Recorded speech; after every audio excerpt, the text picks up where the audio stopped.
So welcome everybody, my name is Victor and I'm here today to talk about ReFrame, which is a regression framework that we have been developing at CSCS. And it's a regression framework that we do to test our systems. And we've seen that this framework actually can be used or allows us to do some continuous integration of large HPC systems, but also on HPC systems. So we can actually do application regression, and I will talk about a bit of this at the end as extra.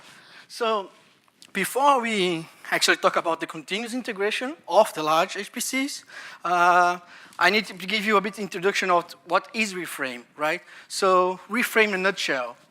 Basically, ReFrame is a framework that we have done to do regression testing. And why is regression test so important? So I am a guy who works in support, application support at CSCS, and I'm interested in guaranteeing that my users always have the system running at a sane state and that they can always be performing their science in the best condition possible. To do that, what we do, we test it to enable us to guarantee this quality of service so that they can have the compilers generating the right code, that can have the MPI libraries running performantly. So it also, by testing always, we can also guarantee to have a reduced downtime because we can detect the problems earlier, and then after detecting it, we can take action even before the users reply or notice it and come to our tickets and send tickets to us so we can actually take action before. So it's a really good thing to do. It's really important to do testing, especially if you want to be doing a real good quality of service. However, it has been always painful to do regression testing, especially in HPC. And the reason why is because every center has developed its own tools. Everybody has written its own set of tests. Everybody has written its own way of testing.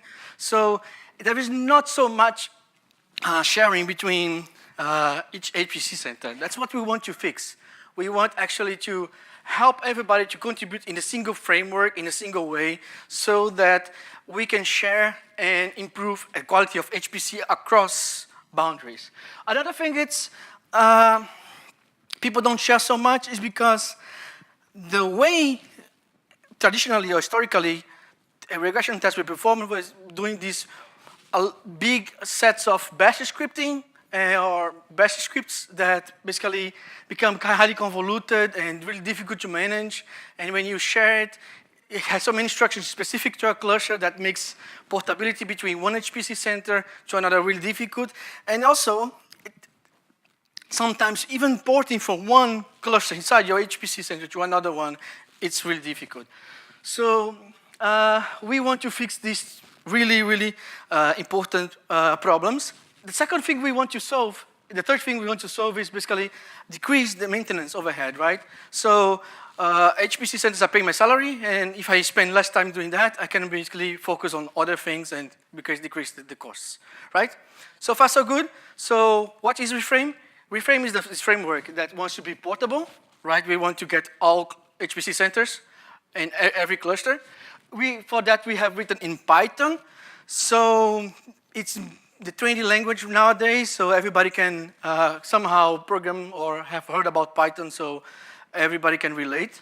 Another thing is basically, in order to get some portability, we abstract away the systems and interactions with the systems, and we try to make the writer of the test basically focus only on the logics of the test. So if I want to think about, I want to test my MPI, I should not be caring about how the scheduler will schedule it, my test. I should be focusing only on my API test. The good thing that I think that we have done a good job on ReFrame is because of design goals. The design goals of ReFrame basically are meant for productivity, right? So we want to write a lot of tests really fast. We don't want to spend like days and days and days writing tests because it helps nobody, right? So we want to be fast. We want to get a ticket from a user. User complains about something has gone wrong. And we haven't detected that, so I want to write a regression test immediately for that so that I can detect the error before the user replies next time, right? So another thing, portability, as I have stressed already a lot. We want to have to be fast or have some low barrier or low activation energy to start using it. And also, we want to be robust. So we want, our kind of motto is you write once your test and you test everywhere, right? So we want to write, and we're highly portable. So how does it look like? How does the feeling of this framework, right? If you're a developer, you are sitting here in this smiley face, you're writing your tests as Python classes, and you only see the API, basically, that we have written so that we can actually interact. So these things hide all the system abstractions. So the job schedulers, the job launchers, everything will be hidden for you. And the environment also abstractions will be not there. So you can, if your tests may or may not generate shell scripts, not your problem right now. We're going to take care of that. We also, if you have a way of accessing the programs through module systems, we're going to go load the modules for you. If it's not modules, then we're going to load the application accordingly with the appropriate variables. And this part here is where we sit down, we, in the framework, develop. And this is the part where we want people to write or see the test, right? Focus on the test. But you not only write tests, right, if you're a developer, you also have to run it. So sometimes it's a different team. So I am sitting down, I wrote my test, but during maintenance time, for instance, operations people will be running the test, right? So it may not be the smiley face, but can be the grinning face guy that actually has to run it. So we try to make also the front end kind of transparent. So you're only going to get a really small subset of even though it's a really highly powerful front end that you can control many things, but most of the things we were controlling through the test. Yeah, can be the guy from operations running the tests doing maintenance or doing daily, but we also can do it better, right? We can also do automated ways. So we can actually have a robot doing the run of the regression. So we can actually have some sort of CI, or continuous integration framework infrastructure, running the regression daily. Then that's the part that actually you have noticed that we actually can do really great with ReFrame. And so, okay, so far so good. We can actually abstract these things away. But what actually you see if you write your class, right? So to make it simple to everybody and our consistent, we have kind of standardized the regression process. So we have some steps. So as soon as you launch the front end, what the front end will do, will pick up a test for you. And after that, we'll check, hey, is this test supported in the system? If so, is this test supports the program environment that you have in your system? If so, we set up the test. So if it requires to copy files from one place to the other one, it does. Then we compile the test. If it does require a compilation step, for instance, like you can have like some sort of hello world, and you compile the hello world command with MPI, for instance, and then you're going to run it, the test. And you can actually select such that you can run several tests in parallel. So this part of the so far is asynchronous.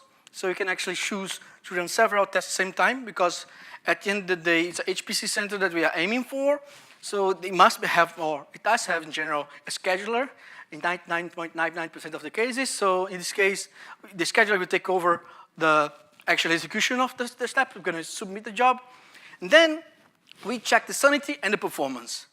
Here we make kind of a break between the vocabulary or the dictionary people are using. So when we talk about testing and if my system is sane, we're actually talking about two things. It's actually that's performing correct numbers, giving me correct numbers in a correct speed, right? Getting in the velocity or a performance, a correct performance. In this case, what we call sanity is only the correctness. So is it really producing the correct numbers? We are checking for that in these steps.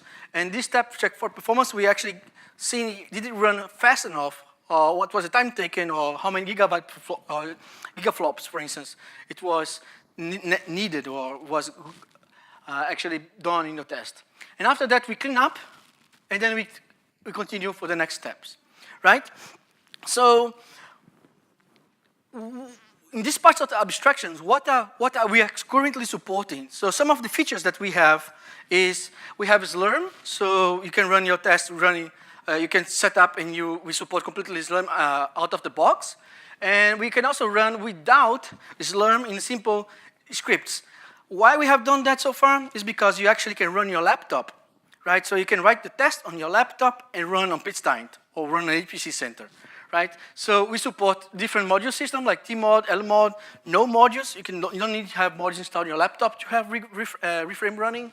And we support several program environments. So you can say you just have to configure your program environment and you're going to be there and switch for you. We kind of did a good job of organizing of your regression tests. So you can actually set, I want all my files, all my regression files to come from a shared resources, or I want to actually be here right now on the directory that I'm running, so you actually can choose these things. We kind of make us consistent progress in results report, and we can have asynchronous execution, as I told you before. And one thing that we are trying to improve and working hard lately is to have a complete documentation. We want to have tutorials and reference guide. So if you really go online on GitHub and see ReFrame, the open source development framework, you're going to see not only these features, but also many more that we have been developing. So how does it look like when you're writing? I told you that we abstract away the test. So in practice, it means we don't need to know which are the partitions the system have when you're writing the test. So when you configure ReFrame, you're going to write these things, but when you're writing your test, you don't need to know, is it the partition normal, is it partition large, is it the partition high performance, low, what the name of the partition? You, as a writer of the test, don't care. Another thing is, how are the program environments switched?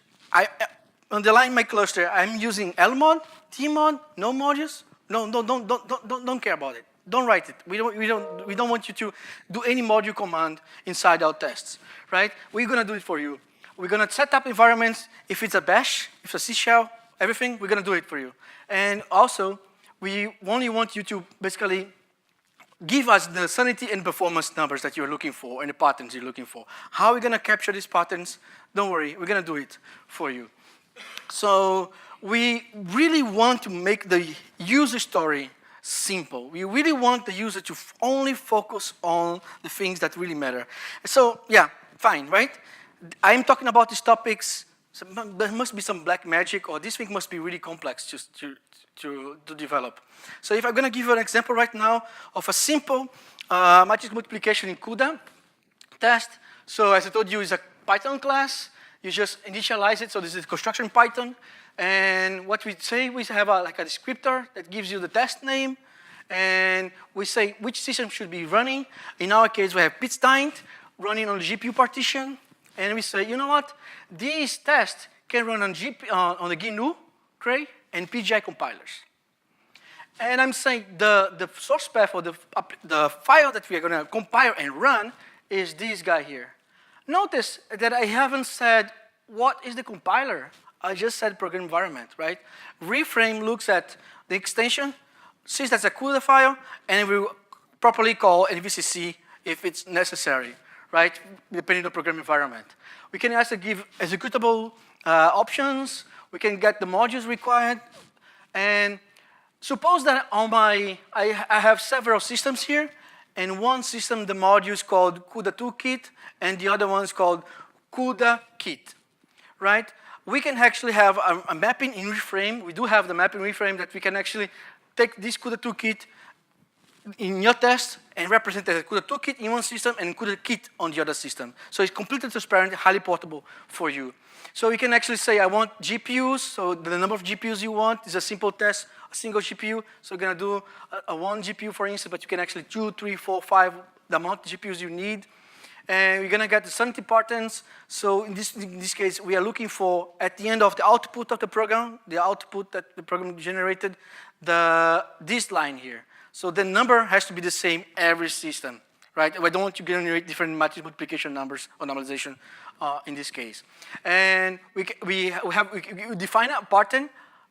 The application, we print out something like performance and a gigaflops that it was generated, and we will be looking in the external output for this pattern, and we can actually have reference for different systems. So on a P100 bit state, I can have one number. I can have a K20 in another system with another number, a K40 in another system with another number. So it becomes really portable, the references.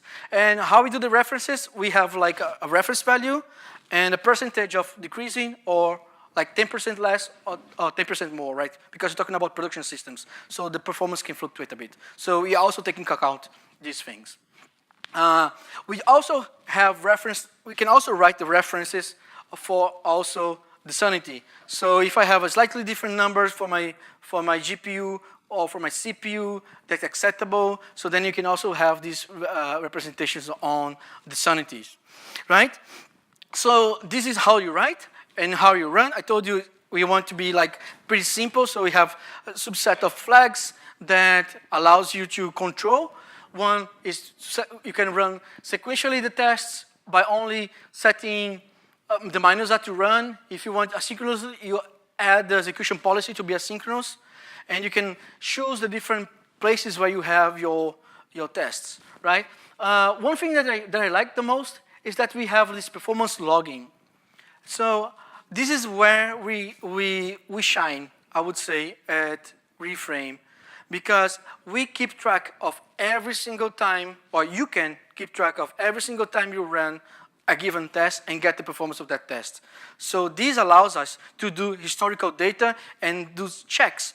If, for instance, when operation comes and say, we're gonna do these changes in the system, we're gonna do these patches, how do they affect? So we go to the test system, they apply the tests, we run again, we check against historical data that we have, and now the new data we're producing, and then you see, did it affect my tests, the performance of my test or not?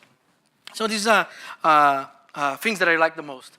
Well, how does the output look like? We have kind of a Google test, more or less, output. So you're gonna see when you run, it was okay, if it passes, when it finishes, and when you have a failure, you have a summary of all the failures in your systems, and you're also gonna say which failing phase. So you say, oh, the performance phase. So it ran correctly, but the performance was not that as expected, right? It can be, it's a signaling, so you can say, you know, this can be because your GPU is faulty, or because this test may require I/O, and the file system was a bit busy by that time, so you actually can develop tests that you test different aspects of your HPC, right? So we do have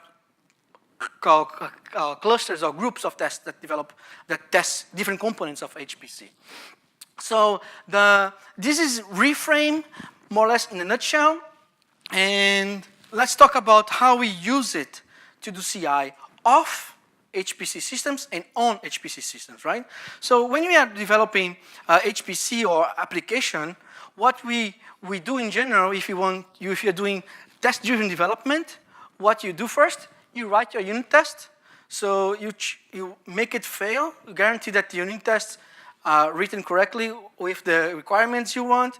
Then you write your application, right? You write your function, and you see you run a unit test until it passes, right? So you first wrote it, and you write it, and then you run it. Then you check if the unit test is correct. If it's correct, then you improve the code, and you run it. So that's the test-driven development, more or less, approach.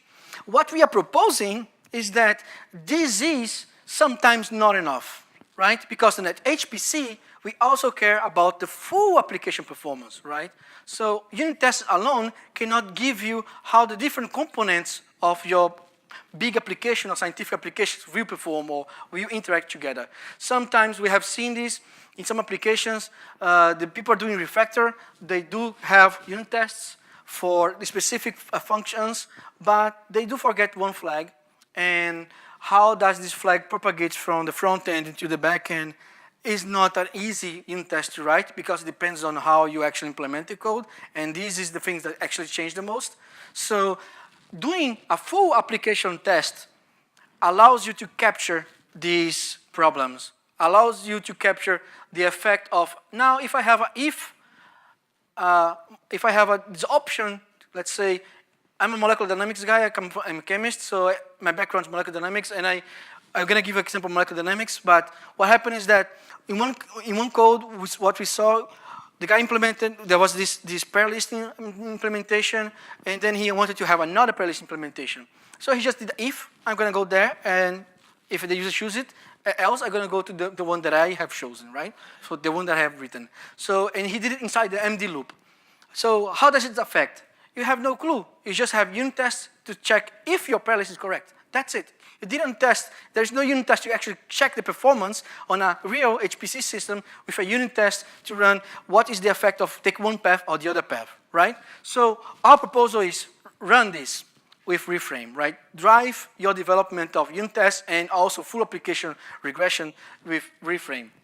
And it's going to be better if you do it through a robot, right? If you have a CI infrastructure like Travis, Jenkins, Bamboo, something that actually goes there, as soon as you make a pull request, goes, runs ReFrame, and makes your life easy and test the application. So to see this part of the application, just this aspect of the development cycle, unit testing and full application test, how does this thing actually look like, right? I'm developing my code here, I'm sitting down on my laptop, I'm typing my code, and what do I do now to test it? I have first to copy my code to PROMD, like I log into a different system, general HPC system. I go there, I loop over all the program environments that I want to test. My code is a Fortran code. I can do GNU, G-Fortran, I can do Intel, iFort, I can actually do PGI also. I cannot test everything. I want to test against all the compilers available in the system. So I have to loop over everything, compile the code, create job scripts for that tests, run the unit tests, run the different input files because I want to test all the input files, all these paths that I want to take with my application. Then I have to collect the performance. Then I have to collect if everything passed correctly, if the application is running perfectly, and I need now to compare against what was in the past, right? So this is a really several steps effort. What we are proposing, what we have seen is that apart from logging to the system, ReFrame can do everything for you. ReFrame does loop over all the program environments, compiles the code, create job scripts, does everything for you seamlessly, right? If I'm doing my laptop, I don't have a scheduler, but it will compile, it will create the bash script, and it will run it. If I'm doing a PROMD, it will compile it, create a job script, submit to the correct queue, and boom, I'm gonna have it, right? And run it, and check it. Right? If it's correct, given the correct data, and also if the performance match the system that I am running against, right?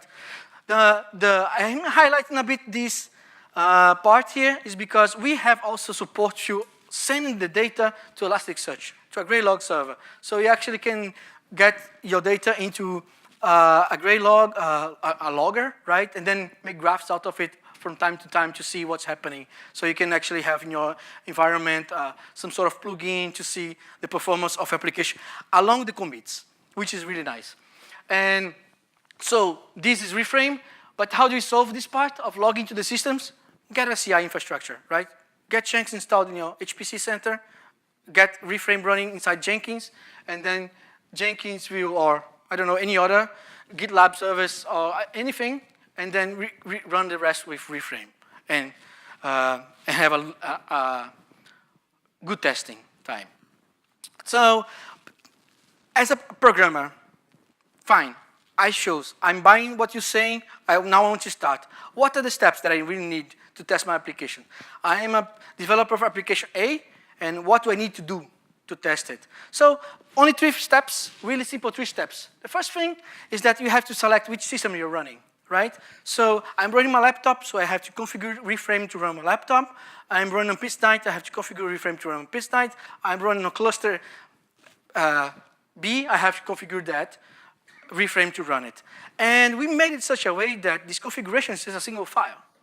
That does not depend on ReFrame per se, so you actually can have this file inside your project and don't have anything to do with ReFrame.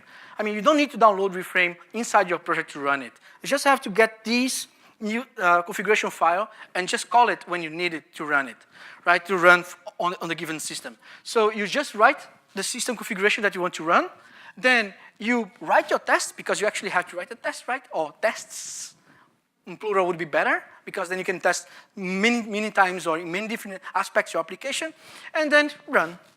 Basically, log into the system and run, or make the pull request, and the CI infrastructure will send the data to the correct cluster, send the data to the correct system that you actually run. So we have actually tested this entire thing I'm talking about. So I have written a code that I can actually run on PROMD, I have run on my laptop, and I have run also on GitHub Travis, in the virtual machine in GitHub. So I wanted to give you an example, or a small part that shows more or less a demo that shows you how this is done. So I'm gonna call this, that's it, yeah. Can everybody see it? So we have this demo that I want to run now, and how does this demo do? So I'm a ReFrame user, and I'm logging into my computer, right? I'm developing my code. What I do, I basically clone ReFrame, because I have to have ReFrame, right, so to run it. So I get ReFrame, then I go into the ReFrame daemon that I want to run. Now I'm going to check out the version, a specific version of ReFrame, because different tests can have different level of support. So for instance, I can have written a test for a given version of ReFrame. That's not the one that I'm running right now, so you can actually select which version you want.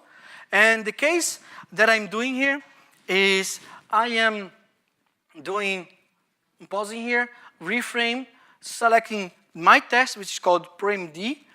PROMD is a, how can I say, student-driven molecular dynamics code that I have written for the students to learn how to write molecular dynamics code. And I'm listing what are the supported, if my system supports the tests that were written here, and which are they, and I want saying that my system is generic. That's how I called my laptop, generic. So let's continue. You see that I have several tests. I'm testing methane, propane, ethane with OpenP serial. And now what I have to do, just change from list to actually run, and actually can select. For none of those, I am selecting on the PROMD propane here with 4 threads and OpenP. So I'm running, so ReFrame runs, and then checks if it has passed all the sanity and all the performance that I have selected, right? Now I go log into Dint, PROMD, this our flagship supercomputer. I go to my code that's already copied there, and then because we support ReFrame, it's just the module load ReFrame in this case, and then you basically run ReFrame in the same command line, right? You're gonna see my test. I'm gonna list. I don't have to say which system I'm running because we have written already the specification for PROMD, and I can run exactly the same test, which was basically propane with 4 OpenP tasks. And since PROMD has several program environments, and the test can be run in everything because C++ case test, I can actually even select the program environment. In this case, I'm just testing GNU, right? If you're doing a CI, probably what you're going to be doing is just like running ReFrame, and you want to run against everything. So you want to have this flag here, and you want to have the flag that sets the test name, right? You're going to be running everything. So seamlessly, I just wrote a single test. It ran on my laptop and run on PROMD, right? Fine. So far, so good. But I don't do my development on my laptop only, right? I do my development, I'm a pro guy, right? I do my development on GitHub, right? I do Git control, everything, right? So can I do it on GitHub also? Yes. So I have actually made a demo, I mean, a fake, let's say, transient project called PROMD, right? And then I have submitted my 4,000 files there with my Travis configuration file with the same test that I have written. So I have written my class. My class is a bit more complicated because I want to support everything. I have support for serial, OpenP, MPI. I have MPI plus OpenP. I have a lot of things that I support. And then I run it. I make my pull request. What does GitHub does? It enables the continuous integration. It will run my test in its VMs. The VM will be basically calling ReFrame. I can configure it to call ReFrame with a given version. The same way that we saw, git clone, get the version, and run with Python 3 the ReFrame, and it will run it. So, and if everything is right, if I have done a really good job on my pull request and not breaking the system, everything will pass, right? So it will make, I will be happy to celebrate with my friends and making the pull request, conversion my pull request, right? So how does it look like at CSCS, right? Not only for dummy code like PROMD that I'm wrote for students, right? So at CSCS, we do seriously business about regression tests. We test the system every day, sometimes multiple times a day, right? Because we want guarantee quality of service. I'm not joking. We test everything. We test basically all the systems we have, and sometimes you just need to make a small changes in regression tests.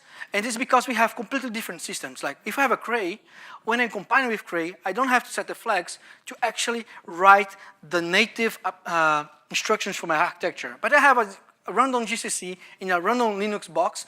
I do have to tell GCC to compile and give the instructions for that architecture, right? So we have to have some if-elses because we have Cray and non-Cray. So then we would, when we write the compiler test, in one case, we will call the flag. In the other case, we don't need to call that flag, right? And what we test, applications that people are developing, users are developing, and also applications that we support. We test libraries. We test libraries, that means libraries that people are developing, even the libraries that Cray has given us to see if we actually can still get our system running with the provided Cray environment. Programming environments, I/O, performance tools, debuggers. The scheduler, we test Slurm. Is Slurm correctly configured? It means, in practice, we have thousands of tests, really hundreds of tests that test even packages installed by root, operation installs package, we're going to check it, right? Because we make maintenance, they may forget to install that package, and then boom, the environment's broken for the users. So we test it. If there is any ticket associated to anything that we forgot, we write a unit test. We write a ReFrame test.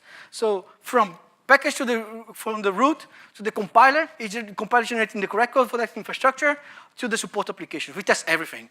And we, every day, trying to test even more and add even more, right? Because you're human beings and we want to guarantee quality of service. We, in general, have two execution modes. One is called production. That's every day we run.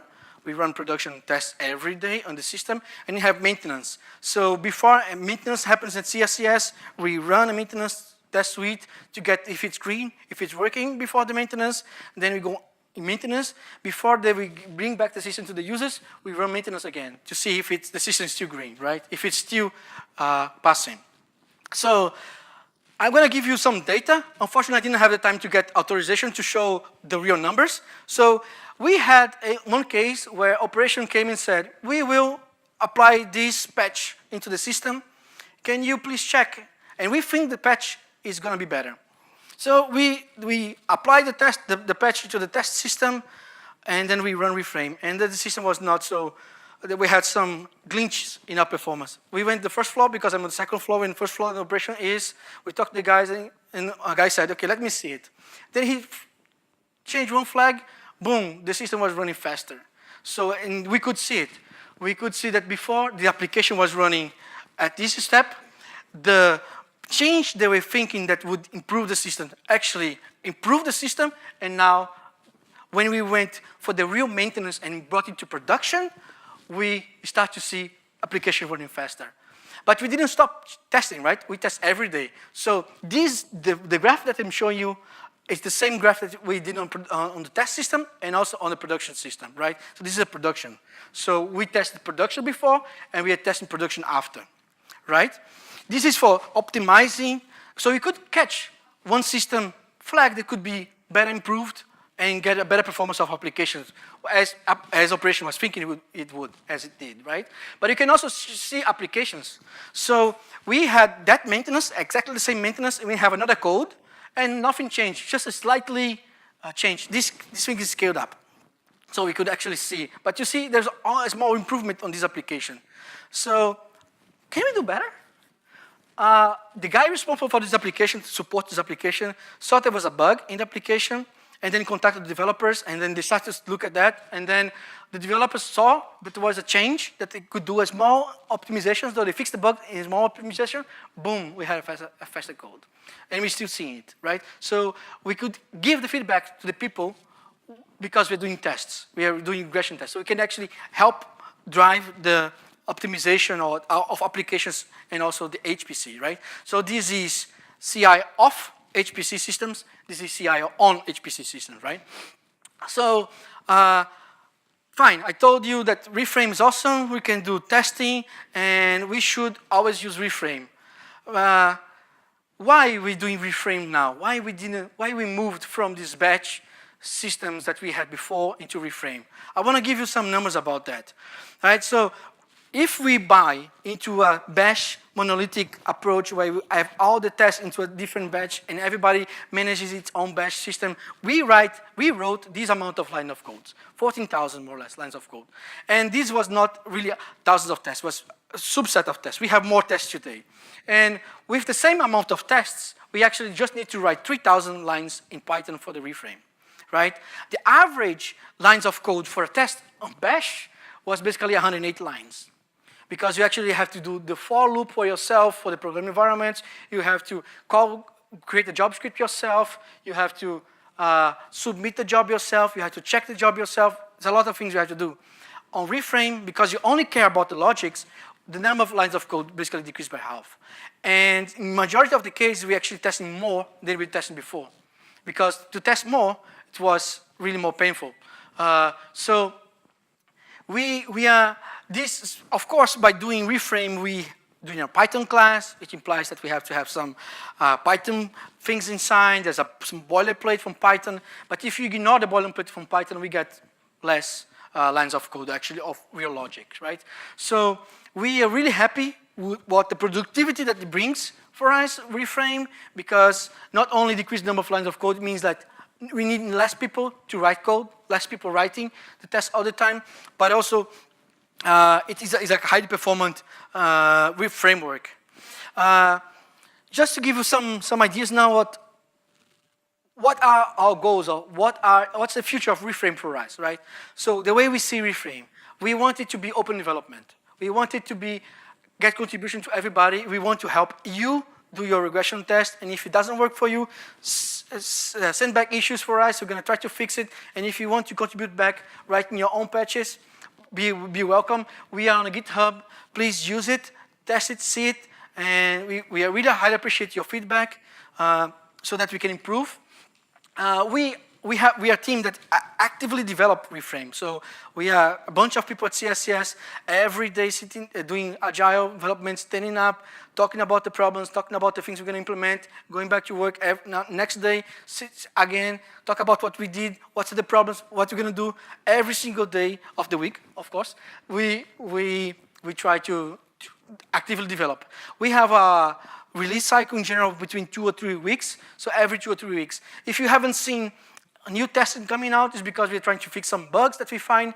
Currently, we have only one bug found, so we try to be really picky and doing also regression tests on our ReFrame. And we have really some examples there. We have hundreds of realistic examples that we make online, public, so that you actually can have some sort of feeling how ReFrame looks like. And we try to be really strong or active on the documentation. We call full documentation, but yeah, we could be even bigger, right?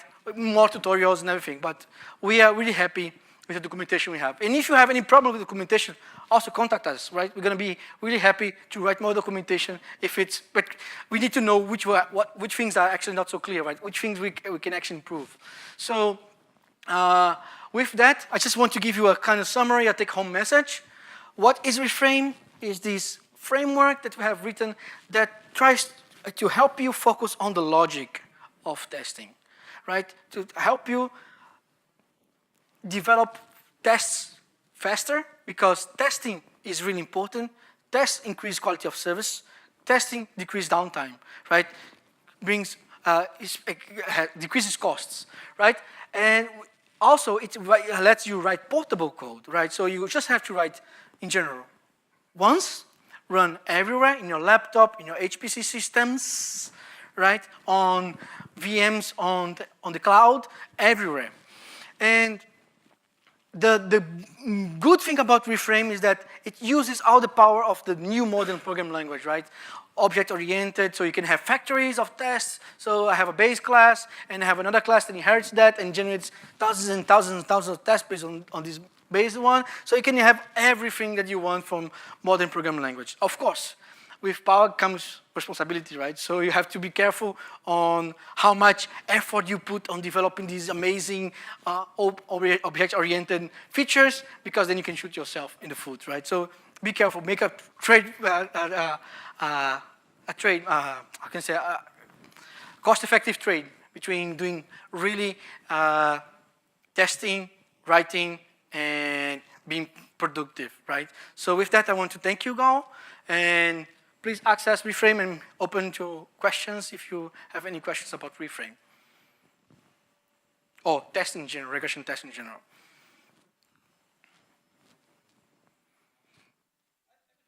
Yep.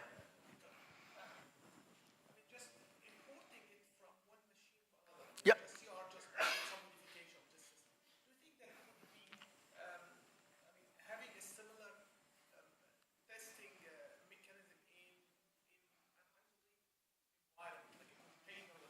Yep.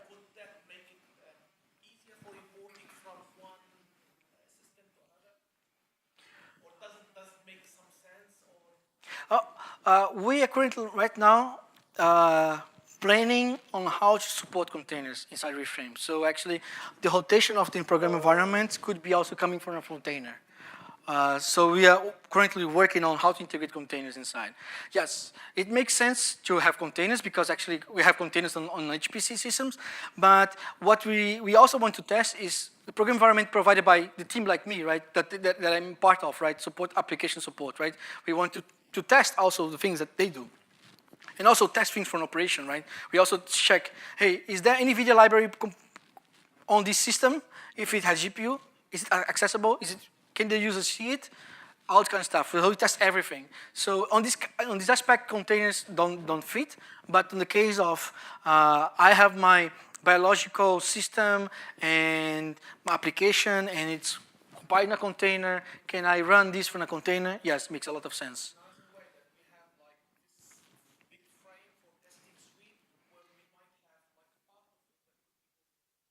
Yeah. Yeah, that's actually we're trying to work now to get the container integration. Yeah, because we also support shifted CSCS, right? So we want to do the shifted testing also inside CSS. We do have the shifted tests, but they are not 100% integrated. Like we wrote the Python classes that run it, but we want it to be easier. We want the user story who was writing a container test to be easier to write it. So we can say, get my container, this is the name, and run it. And I don't have to really write the container, the lines to actually run the container. We want it to be seamless, right? We want it to be easy for the user to write tests because we want to improve productivity. Any other questions?